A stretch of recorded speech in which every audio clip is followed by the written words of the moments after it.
Hey viewers, welcome back again. So आज last previous session we discussed depreciation, accountancy का part था. Today we will discuss class 12 business studies and the topic is staffing, chapter 9. ठीक है, अभी मतलब आप एक आइडिया लगा लो कि स्टाफिंग मतलब क्या हो सकता है. स्टाफ है ना, हम बहुत यूज़ करते हैं, माई स्टाफ, मेरा स्टाफ. ये मतलब क्या है, पीपल को क्या बोलते हैं, एक काइंड ऑफ आप बोल सकते हो कि पीपल का जो मैनेजमेंट प्रोसेस होता है उसको स्टाफिंग बोलते हैं इन नटशेल. अब इन डिटेल्स क्या होगा स्टाफिंग मतलब, स्टाफिंग में सिर्फ हायर करने के बाद जो लोग होते हैं उनको मैनेज करना ही सिर्फ स्टाफिंग नहीं होता है. Staffing starts from identifying what kind of person you want in your firm to work. That means कि आपको पहले मैन पावर आइडेंटिफाई करनी पड़ेगी कि कैसे टाइप के बंदे आपको चाहिए. For a restaurant for example you will need a manager, right, you will need waiter, waitress, you will need chef.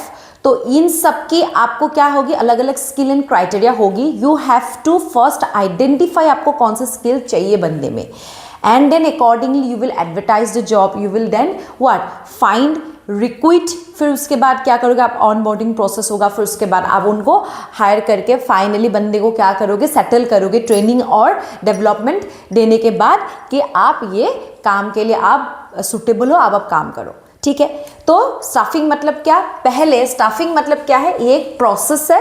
पहले हम क्या करेंगे, it's a people management, right, it's a organizational function process, जहाँ पे एक ऑर्गेनाइजेशनल स्ट्रक्चर हमारा होता है ना, जैसे कि टॉप मैनेजमेंट में कौन है, मिडिल में कौन है, लोअर में कौन है. ये स्ट्रक्चर को भी फुलफिल करने के लिए क्या चाहिए, स्टाफिंग चाहिए. That means it is a process of finding. पहले बंदे को हम फाइंड करेंगे, फिर क्या करेंगे, हम सिलेक्ट करेंगे बंदे को, फिर उसके बाद हम क्या देंगे, ट्रेनिंग देंगे उनको.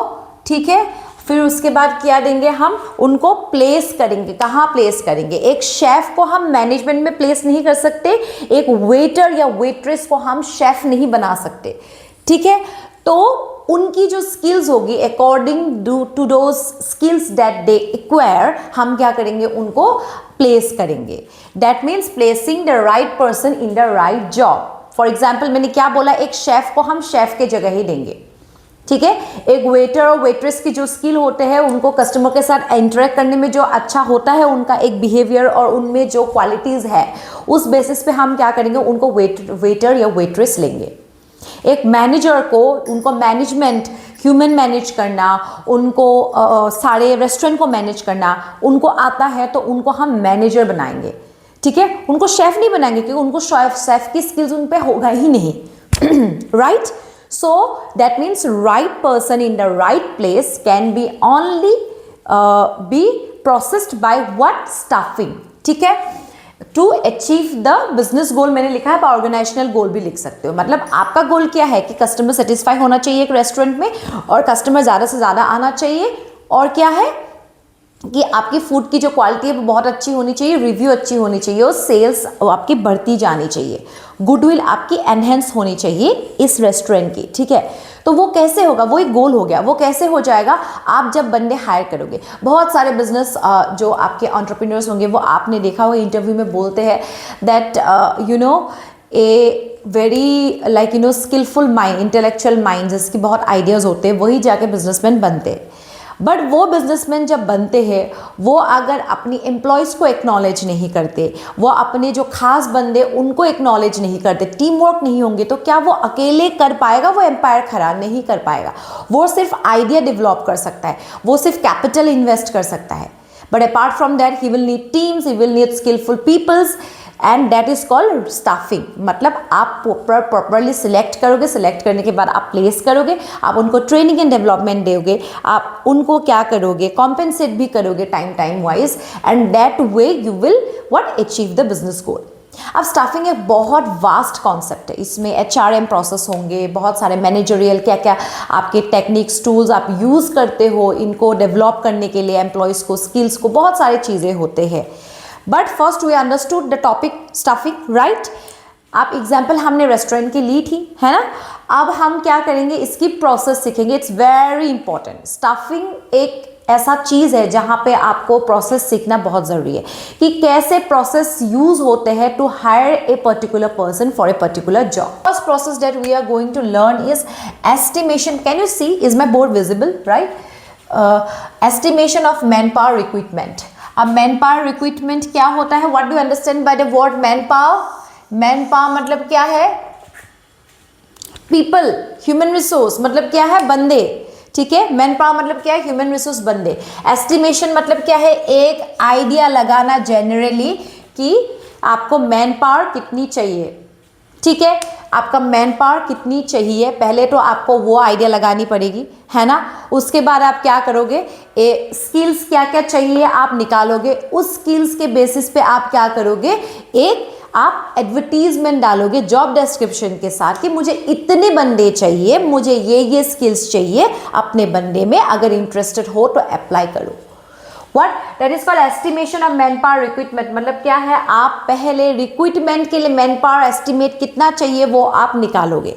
Okay. I just give me a minute, I will give you an example along with the meaning that I am going to let you understand. Okay. आपने एस्टिमेशन लगा लिया. सपोज फॉर एग्जाम्पल एक factory में हम क्या कर रहे हैं? हम सुपरवाइजर, हम लोगों को 3 सुपरवाइजर चाहिए. ठीक है. गारमेंट कंपनी है और इसमें हम लोगों को 3 सुपरवाइजर चाहिए. So we need 3 supervisor for what? A garment factory. For that the skills that will be required, उसको आप क्या करो? पहले आइडेंटिफाई करोगे और कितने बंदे चाहिए वो भी आप आइडेंटिफाई करोगे. पहले बंदे हम लोग को कितने चाहिए? 3 चाहिए. और कैसे बंदे चाहिए? सुपरवाइजर चाहिए. स्किल्स क्या होनी चाहिए वो आप आइडेंटिफाई कर लोगे. कैसे स्किल्स होने चाहिए? कि उनको सुपरवाइज करना आना चाहिए, उनको लेबर जो होता है ना डील करना आना चाहिए, उनको लेबर की नॉलेज होनी पड़ेगी कि कैसे वो लोग टैकल करेंगे लेबर्स को. ठीक है. और फैक्ट्री चलाने की उनकी एक्सपीरियंस होनी पड़ेगी. वो उन्होंने क्राइटेरिया सेट कर लिया. ठीक है. सपोज 3 साल का एक्सपीरियंस उनको फैक्ट्री चलाने की होनी पड़ेगी. ये आपका क्राइटेरिया सेट हो गया और एस्टिमेट कर लिया हम लोग को 3 बंदे चाहिए सुपरवाइजर. क्लियर. ये पहला आपका एस्टिमेशन हो गया मैन पावर. मतलब आपको ह्यूमन रिसोर्स मतलब आपको पीपल कितने चाहिए वो होता है आपका क्या? पहला जो पॉइंट है. सेकेंड पॉइंट क्या है? रिक्रूटमेंट. रिक्रूटमेंट मतलब क्या है? आपको पहले एडवर्टीजमेंट, मैंने हर बार बोला है आपको एडवर्टीजमेंट. एडवर्टीजमेंट मतलब क्या? आप लिंक्डइन में जाओगे, वहां पे देखना हर एक कंपनी आपका उनका जो भी स्किल्स के बंदे चाहिए वो कितने बंदे चाहिए, उनकी स्किल्स क्या होनी चाहिए, उनकी एक्सपीरियंस क्या होनी चाहिए, वो सारे चीज़ें जॉब डिस्क्रिप्शन में, एडवर्टीजमेंट में वो लोग अपलोड कर देते हैं कंपनी के वेबसाइट में या फिर लिंक्डइन में जाके. ठीक है. उसके बाद बोलेंगे कि अप्लाई नाउ. ठीक है. वो चीज़ें क्या हो जाएगी? रिक्रूटमेंट प्रोसेस में आएगी. मतलब आपका एडवर्टीजमेंट करना, आपका स्किल के बंदे कितने चाहिए, उसकी जॉब डिस्क्रिप्शन बनाना, वो सारी चीज़ें कहाँ आएगी? रिक्रूटमेंट प्रोसेस में आएगी. This process is called what? Searching the right candidate for the job. ठीक है. ये क्या हो गया? सेकेंड प्रोसेस हो गई. थर्ड प्रोसेस क्या होगी? Selection. What do you mean by the word selection? Selection मतलब क्या? कहीं भी जाओगे आपको सिलेक्ट होगे, मतलब क्या? आप फाइनल हो गए. सिलेक्शन में तो पहला प्रोसेस क्या हो सकता है? पहले हम लोग क्या करते थे, जब मैं आईटी कंपनी में HR 1.5 मंथ से किया, मैंने ज़्यादा टाइम नहीं किया, मुझे पसंद नहीं आया ये जॉब. बट वहाँ पे जब क्या था तो पहला मेरा क्या था क्राइटेरिया? हम लोगों को स्क्रीनिंग करनी पड़ती है. स्क्रीनिंग किसकी करनी पड़ती है? अब आपने जॉब डिस्क्रिप्शन में जो भी दिया हुआ था आपकी criteria, suppose I have an experience of 4 years as a supervisor in a factory. Now I have seen an advertisement and job description was provided कि एक गारमेंट फैक्ट्री लेना चाहते हैं, this is the salary and ये है city से. ठीक है. तो मैंने वहाँ पे अप्लाई किया. Now that I have applied, I will also write a like proper mail and then I will upload the resume. ठीक है.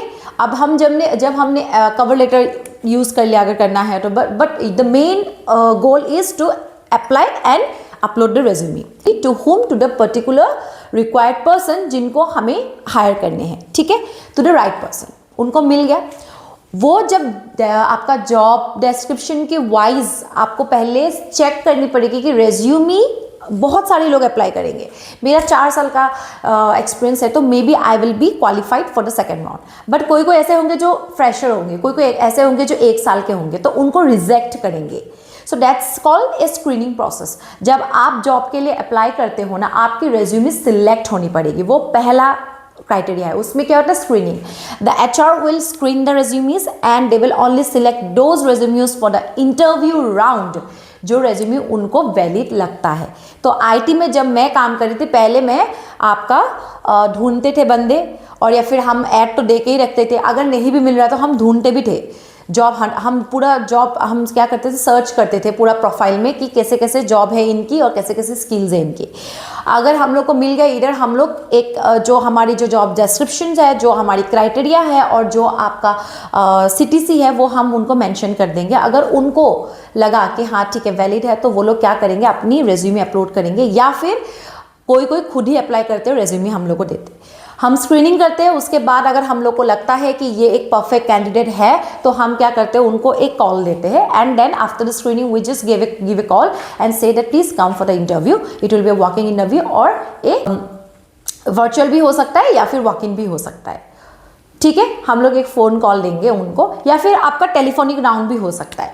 सो स्क्रीनिंग क्या हो गया, आपका सिलेक्ट करना रेज्यूमीज के कौन से सही आपके क्राइटेरिया के साथ मैच होता है वो रेज्यूमीज. सेकेंड होता है आपका इंटरव्यू राउंड. ये हम सिलेक्शन की बात कर रहे थे, ठीक है, सिलेक्शन में आता है इंटरव्यू. इंटरव्यू मतलब क्या, that I have told you one can be telephonic. I am just giving a call. I gave a call to the particular IT candidate and I asked for the skills, and I also asked if he is interested in relocating to the particular area, and if he says yes, and then the skills that is required, I will ask him if he have the skills and for how many years of experience he have on those particular skills that we require. He will mention everything, and if that criteria sets, then we said it okay, done. We will do one thing, we will set up an interview with you in the virtual, or if you are comfortable and you are located in the same place, come to to the office. ठीक है, वो लोग आ गए office में, या फिर वो लोग इंटरव्यू आपका हमने ऑनलाइन सेट कर लिया, उन्होंने इंटरव्यू ऑनलाइन ले लिया. ठीक है, ये सारे राउंड हो गए, ये इंटरव्यू राउंड है. फिर अगर उनकी एक इंटरव्यू, दो इंटरव्यू के बाद उनकी कभी कभी सिलेक्शन हो जाती है फाइनल राउंड में, उन लोग की एक रिटन टेस्ट भी होती है. उसके बाद अगर उनकी जो रिटन टेस्ट सपोज उन्होंने क्लियर कर ली, तो हम लोग क्या करते हैं, उनको फाइनल एक कॉल देते हैं कि congratulations, you have been selected. So आप सिलेक्ट हो चुके हैं, आप इंटरेस्टेड हो इस जॉब को ज्वाइन करने के लिए. वो लोग हाँ बोलेंगे, फिर क्या हो जाएगी, हमारी सिलेक्शन प्रोसेस कंप्लीट हो जाएगी. मतलब टेस्ट वगैरह देने के बाद, इंटरव्यू लेने के बाद, वाइवा लेने के बाद, पहले स्क्रीनिंग होगी, फिर वाइवा इंटरव्यू होगी, फिर आपकी फेस टू फेस होगी या फिर वर्चुअल होगी, फिर टेस्ट होगी. ये जितने भी क्राइटेरियाज है वो सारे क्राइटेरियाज फुलफिल होने के बाद जब हमें पता चल जाएगा कि इस बंदे को हमें हायर करनी है, this is the person who match with our requirement, हम क्या करेंगे, उनको फाइनल कॉल देंगे. और वो अगर कॉन्सेंट देते हैं, then we will go to the placement, that is the fourth part.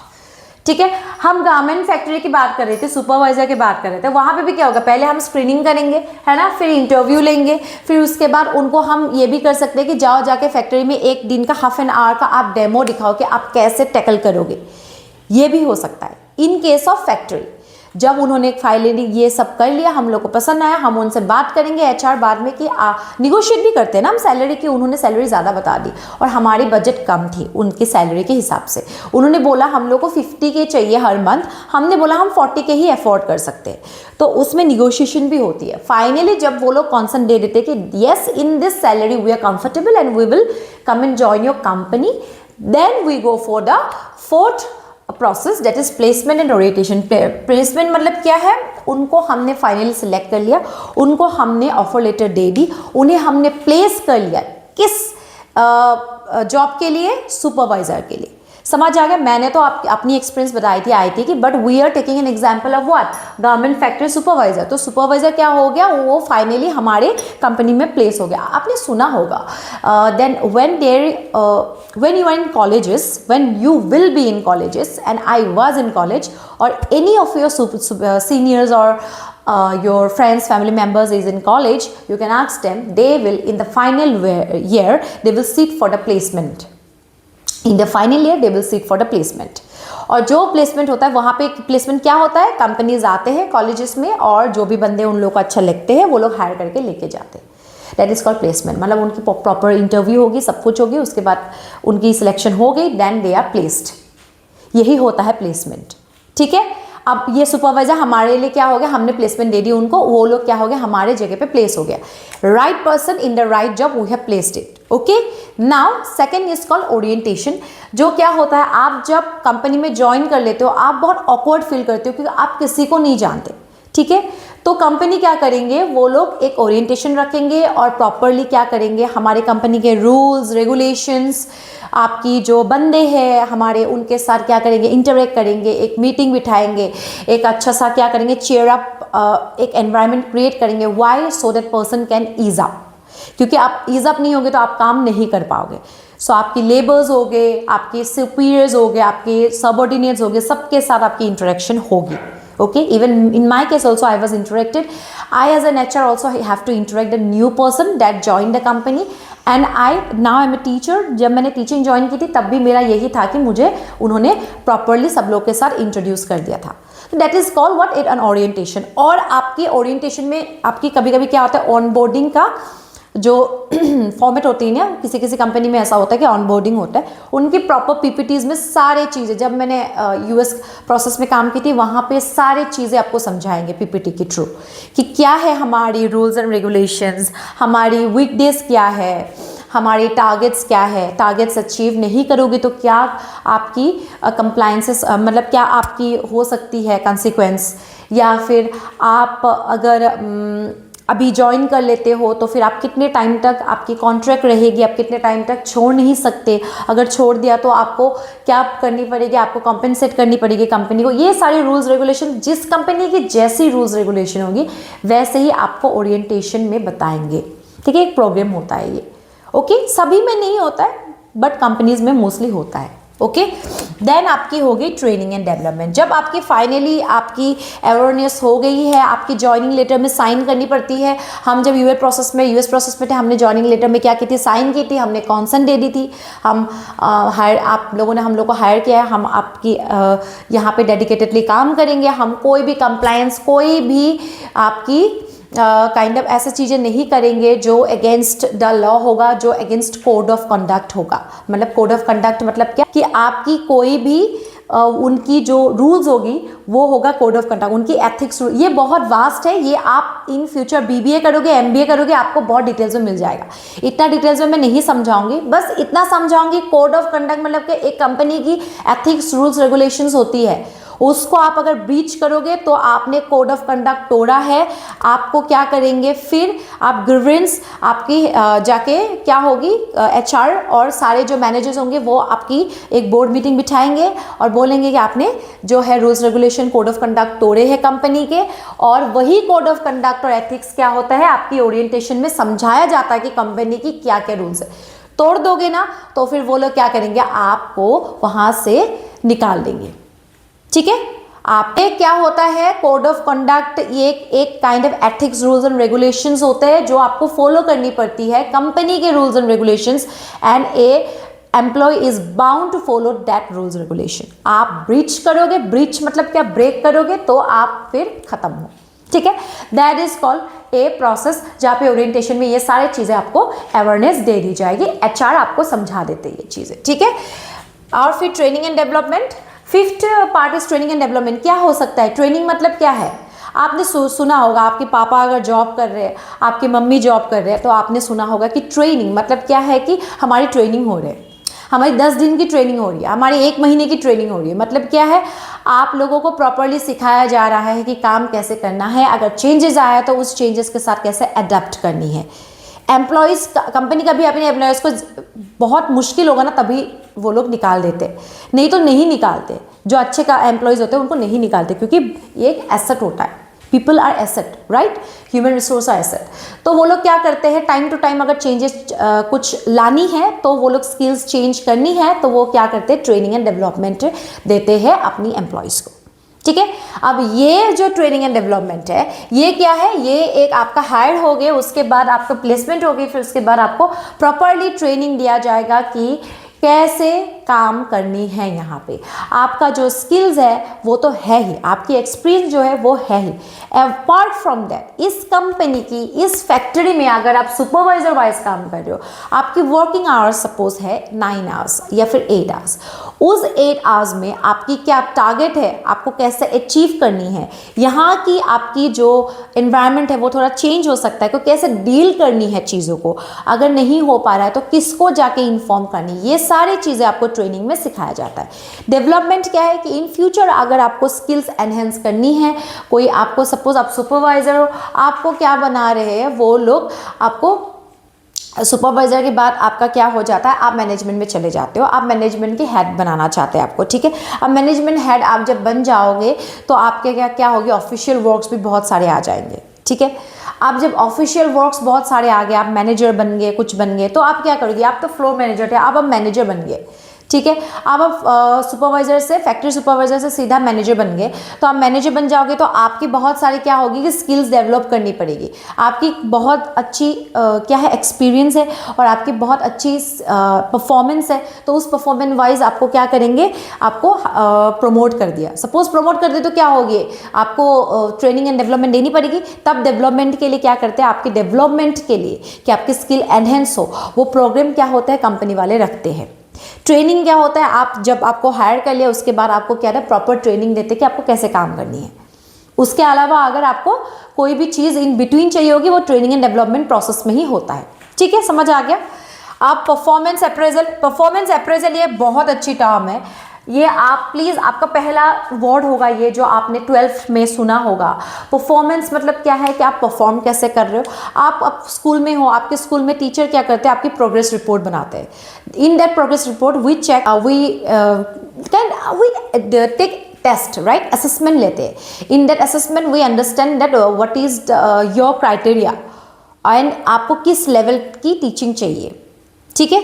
अगर मुझे लगता है कि you will never be able to achieve 80 marks, you will never be able to score it because you are not that interested, then I will only teach you that basic those things which will help you score 60 marks, okay. वैसे तो हम discriminate नहीं करते teacher, but at the end जब remedial classes देनी पड़ती है किसी किसी बच्चों को जो इंटरेस्टेड है ही नहीं पढ़ाई में, उनको हम ऐसे ही सिखा देते, बट इन फर्स्ट हम सबको सेम सिखाते, और सेम सिखाने के बाद हम असेसमेंट लेते और प्रोग्रेस रिपोर्ट बनाते हैं। उस रिपोर्ट में हम क्या करते हैं, रिव्यू करते हैं किस स्टूडेंट्स की परफॉर्मेंस कितना है, किस किस की कैसी है, and then we accordingly adopt some other methods if it is required. Likewise आपकी जब जॉब लगेगी, आप जब जॉब करोगे एक कंपनी में, आपकी भी अप्रेजल होगी, that is called evaluation process. आपका, अगर मैं यूएस प्रोसेस में थी, मेरे कस्टमर ऑपरेशन में काम करनी पड़ती थी, उनकी रिव्यूज़ वो लोग लेते थे, मेरे काम कैसा है, मैं कैसे काम कर रही हूँ, कस्टमर से रिव्यू लेंगे। उसके बाद मैनेजर से लेंगे कि ये टीम वर्क अच्छे से करती है, ये ज़रा छुट्टी लेती है क्या, ये अपने काम टाइम से टाइम करती है कि नहीं करती है, इसकी लॉगिन आवर्स कितनी है, ये कभी ऐसा तो नहीं है कि परफॉर्मेंस अच्छे नहीं दे पा रहे, या फिर हमारे कोई टारगेट्स है वो टारगेट अचीव नहीं हो पा रहा है, ठीक है। ये सारी चीज़ें देखेंगे। आप अपने कलीग्स के साथ कैसे बिहेव करते हो, आप अच्छे से उनको सपोर्ट करते हो कि नहीं हो, आपकी नॉलेज कितनी है, ठीक है। ये सारे चीज़ें अप्रेजल में आते हैं। आपकी बिहेवियर कैसी है वो भी अप्रेजल में आते हैं, आपकी पर्सनैलिटी कैसी है वो भी अप्रेजल में आते हैं। I worked as an US client, I worked with US clients and then I also worked as an HR. तो मुझे बहुत अच्छे से ये सारी चीज़ें इन डिटेल्स प्रैक्टिकली आती है कि कैसे अप्लाई होता है, इसीलिए मैं आपको डिटेल्स में सिखा रही हूँ, ठीक है। कैसे अप्लाई होता है कि आप इवैल्यूएट करोगे, उसके बाद आप एक्सेल शीट में प्रॉपरली उनकी पूरी डिटेल्स में कैसे कैसे स्किल्स उन पे लिखा हुआ होगा कि कौन से स्किल्स की क्राइटेरिया चाहिए, वो क्राइटेरिया आपको स्कोर दिया जाएगा कि इसमें इसकी कितनी कितनी स्कोर है, एंड देन टोटल आपकी इवैल्यूएशन होगी। और उसके बाद आपकी अप्रेजल अगर बहुत अच्छी होती है, that is called performance appraisal, ठीक है। बहुत अच्छी होती है तब भी आपको ट्रेनिंग एंड डेवलपमेंट दिया जाता है फॉर द सुपीरियर पोजिशंस। ये बहुत अच्छी आपकी क्या है अपॉर्चुनिटी भी होती है इवैल्यूएशन, ठीक है। तो इसके बाद क्या हो जाता है, इसलिए 7 पोजीशन आता है प्रमोशन एंड करियर प्लानिंग। मतलब क्या है कि आपकी कंपनी सिर्फ आपको यहाँ तक सीमित नहीं रखेंगे कि आप यूएस क्लाइंट को डील करो। जब आप अच्छे करोगे तो आपको क्या बोल देंगे वो लोग कि आप सुपरवाइजर बन जाओ, उसके बाद आपको टीम लीड बना देंगे, अगर हो सके तो वो लोग क्वालिटी टीम में डाल देंगे आपको, ठीक है, या फिर आपको ट्रेनर बना देंगे, ठीक है। तो ये सारी चीज़ें वो लोग अपॉर्चुनिटीज़ देते हैं पुराने बंदे को। कब देते हैं? जब उनकी परफॉर्मेंस इवैल्यूएट होती है, उनके थोड़ा सा टेस्ट भी हो सकता है, और वो सब में जब आप बहुत क्वालिफाइड हो जाते हो और उनको लगता है कि इनकी स्कोर बहुत अच्छी है, तो वो लोग फिर से क्या देते हैं, एक प्रमोशन देते हैं और उनको कैरियर गाइडेंस भी देते हैं कि आपको कौन से, आपको टीम लीड में जाना है, आपको सुपरवाइजर में जाना है, आपको ट्रेनर पे जाना है, कौन सी आपके लिए बेटर होगी। वो लोग काउंसलिंग देते हैं इसमें, ठीक है, प्रमोशन देते हैं।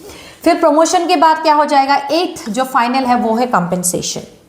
आपकी प्रमोशन होगी उसमें तो आपकी सैलरी हाइक हो ही जाएगी।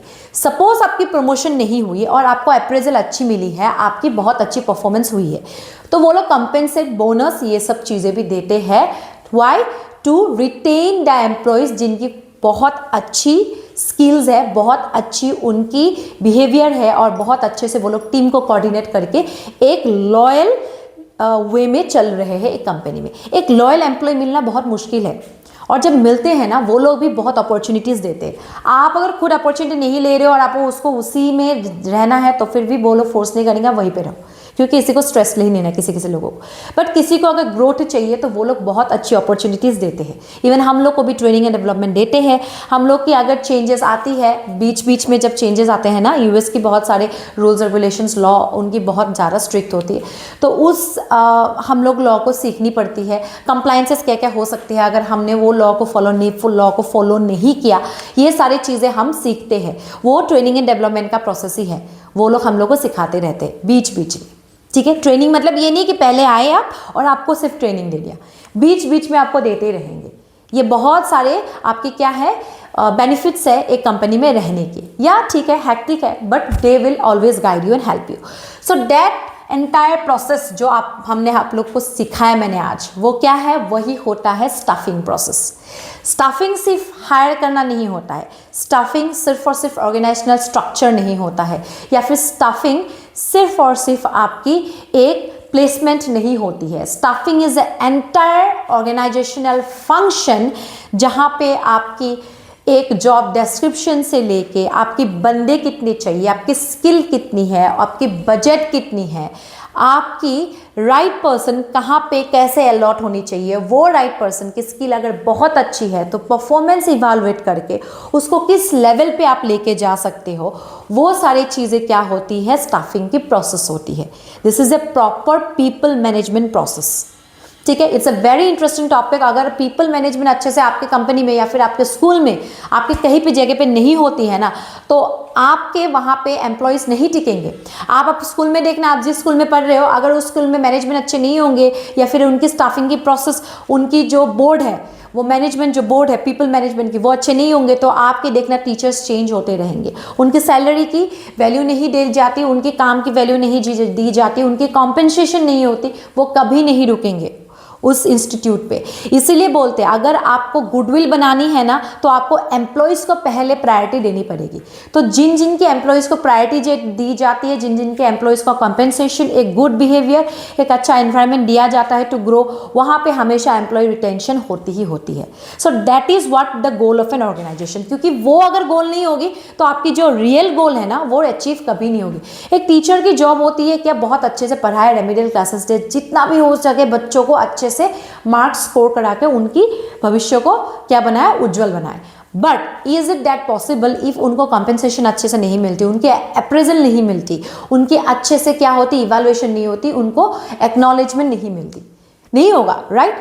ये सब होने के लिए आपको क्या करनी पड़ेगी, आपको पहले तो उन टीचर्स को अच्छे से, एक स्कूल की जो मैनेजमेंट है उनको अच्छे से रखना पड़ेगा, ठीक है। आप लोगों को बच्चों में ये, I am teaching the students this things, particular things, because आप जब बीबीए में जाओगे या फिर आप एमबीए करोगे या फिर आप बीकॉम करोगे या फिर एमकॉम भी करोगे, उसके बाद अगर आप किसी भी टीम में हायर होते हो, उसके बाद आपको आइडिया होनी चाहिए कि आपकी टीम कैसी होनी चाहिए, आपकी एचआर कैसी होनी चाहिए, आपकी एनवायरनमेंट कैसी होनी चाहिए, और आपको उसमें ये अवेयरनेस होनी चाहिए कि कहाँ कहाँ आपको बोलना है, कहाँ कहाँ आपको नहीं बोलना है, ठीक है। इसलिए मैं ये चीज़ें बोल रही हूँ। अगर आपकी कंपनी अच्छी है ही नहीं तो आप भी नहीं टिक पाओगे, और आप अगर एचआर में जा रहे हो तो आपको तो और भी ज़्यादा अच्छे से ये सब चीज़ों में नॉलेज होनी चाहिए कि बहुत इंपॉर्टेंट है कि मैनेजमेंट कैसे चलती है। अगर मैनेजमेंट आप एचआर होकर वो नहीं कर पाए अच्छे से ना, उनको अच्छे से टीम वर्क कोऑर्डिनेशन नहीं ला पाए, तो फिर ख़त्म है, कंपनी रहेगी नहीं अच्छे से। और जब पीपल नहीं रहेंगे तो आप ऑर्गेनाइजेशनल गोल को अचीव नहीं करोगे. That's why always focus on peoples. If you are focusing on people then only you will have a very good brand value and a goodwill in future, और आप organizational goal को achieve कर पाओगे. And that's why it is a part of organization. Staffing is a very important part of organization and management. इसीलिए ये staffing part आपका है. जैसे कि प्लानिंग है, जैसे कि आपका ऑर्गेनाइजिंग है, वैसे ही आपकी स्टाफिंग है. ठीक है. इसके बाद आपको बहुत अच्छे से HRM क्या है, कैसा है प्रोसेस में सिखाऊंगे.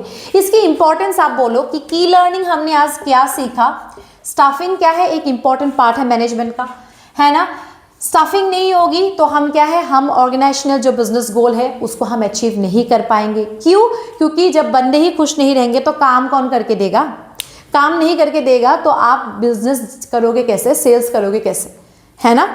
तो क्या है, स्टाफिंग इंपॉर्टेंट है. और इसके हमने क्या सीखी, प्रोसेस सीखी आज. क्या क्या प्रोसेस था. पहले हम क्या करेंगे, एस्टिमेट करेंगे मैन पावर को. ठीक है. उसके बाद क्या, रिक्रूटमेंट. उसके बाद हम सिलेक्ट करेंगे. सिलेक्ट करने के बाद हम क्या करेंगे, प्लेसमेंट एंड ओरिएंटेशन देंगे. उसके बाद हम क्या करेंगे, उनको ट्रेनिंग एंड डेवलपमेंट देंगे. उसके बाद क्या करेंगे, हम परफॉर्मेंस उसकी इवैल्यूएट करेंगे. उसके बाद हम लोग को अगर उनकी इवैल्यूएशन अच्छी लगी, परफॉर्मेंस अच्छी है, तो क्या करेंगे, हम प्रमोशन देंगे, कैरियर काउंसलिंग एंड प्लानिंग देंगे उनको. फिर लास्ट में क्या होंगे, हम बोनस, कंपेंसेशन, हाइक, ये सारी चीजें देंगे. समझ आ गया. ये प्रोसेस है. ये था हम लोग की हमारी की लर्निंग. तो इस की लर्निंग से आपको इंपॉर्टेंस तो खुद ही बनाना आना चाहिए. क्या हो सकता है इंपॉर्टेंस, कि क्या है, ये एक बहुत, ये आपका राइट कैंडिडेट हायर करने में क्या करते हैं, हेल्प करते हैं. स्टाफिंग क्या करते हैं, एक राइट कैंडिडेट को, कि एक स्किलफुल बंदे को कौन सी जॉब चाहिए उसमें हेल्प करते हैं. ठीक है. ये आप क्या करते हैं, ऑर्गेनाइजेशनल गोल को अचीव करने के लिए बहुत अच्छे से मदद करते हैं. ठीक है. ये आपकी जो ट्रेनिंग एंड डेवलपमेंट प्रोसेस है उससे क्या होता है, आपकी बहुत अच्छी स्किलफुल बंदे आप क्या कर सकते हो, रिटेन कर सकते हो. और आप उनकी आइडियाज को भी क्या कर सकते हो, ले सकते हो. जब आप स्टाफिंग में आप क्या कर सकते हो, कि इंपॉर्टेंट क्यों है स्टाफिंग, क्योंकि इस प्रोसेस में आप परफॉर्मेंस इवैल्यूएट करते हो. उसके बाद आपको बहुत अच्छे से आइडिया लग जाता है कि कैसे बंदे हैं. तो आप बंदे को क्या कर सकते हो, आप रिटेन कर सकते हो बहुत टाइम तक, अच्छे से डेवलपमेंट और करियर काउंसलिंग देके, है ना. तब क्या होगी, आपकी ऑर्गेनाइजेशनल गोल अचीव होगी. आप उनकी आइडियाज निकाल सकते हो. ट्रेनिंग एंड डेवलपमेंट में, आपकी करियर काउंसलिंग में आप उनकी आइडियाज़ निकाल सकते हो, और उस आइडियाज़ को आप अपनी बिजनेस में लगा सकते हो. ठीक है. ये सारी चीज़ें क्या हो जाएगी, आपकी इंपॉर्टेंस हो जाएगी स्टाफिंग की, कि क्यों इंपॉर्टेंट है स्टाफिंग आपके बिजनेस के लिए. ठीक है. ऐसे सारी चीज़ें आप लिख सकते हो. Okay. I hope you are clear about the staffing part. I took a long time to let you understand कि स्टाफिंग कैसे काम करता है, क्यों इंपॉर्टेंट है, क्या है इसकी रोल मैनेजमेंट में. And for more such interesting topic do not forget to like, subscribe and share. Have a great day ahead. See you soon. Bye bye. Take care. कोई भी आपको डाउट होगी please comment down below. Bye bye.